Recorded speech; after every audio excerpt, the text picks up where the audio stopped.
Welcome to my channel. Subscribe now to Tinotenda TV.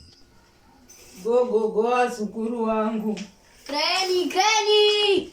Muzukuru wangu gani, muzukuru wakura wani. Ndiyo ako Razi. Who's this? This is our mother's father. This is not our granny, Razaro.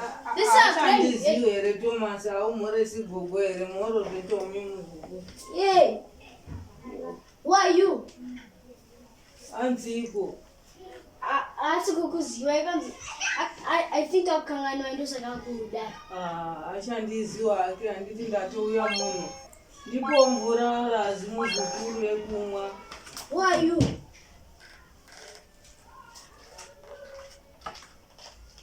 Waita akuchi zukuru changu. Hey, you're not gonna drink any water, you. If you want to drink water in this house, you must drink my pee. Thomas, stop what you're doing. Thomas, stop it. Razaro, can't you see she's a witch? Mother told me when I was 2 years. She wanted to eat me when I was 2 years. She's a witch, eh? Thomas, this is Dara's mother. This, better know that. Behavior. Can't you see she has big eyes like an owl?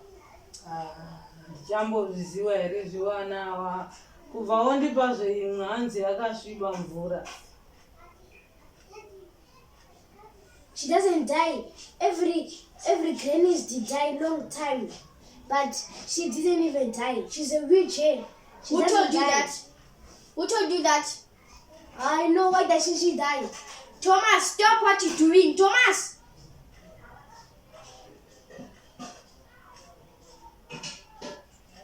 Zvino nhandi wanawa vakabvunzwa vakundo maakutukana nekuti mawana imire.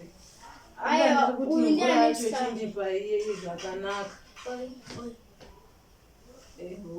Muzukuru wangu. If you wanted to live here, she's gonna live in your room, not in my room. She can eat me if she sleep in my room. She's gonna sleep in your room or my room. Doesn't matter. So what? Hey, you get out! Get out! Get out! Vari kurwira iko nhandi munorovanira neiko Razi. Achataurirwa namama kana wauya. Munorovanira nei. Zvakaoma ini. Ane muskanzo Thomas wacho aterere. Enda undibikirozve kasadza ndane nzara muzukuru wangu. Okay. Neyo mai Raziwo vanouya riniko. Zvakaoma zvechokwadi. Ndaindirari zvano ndichingomirira ko kasadza kari kubikwa naRazi uyu.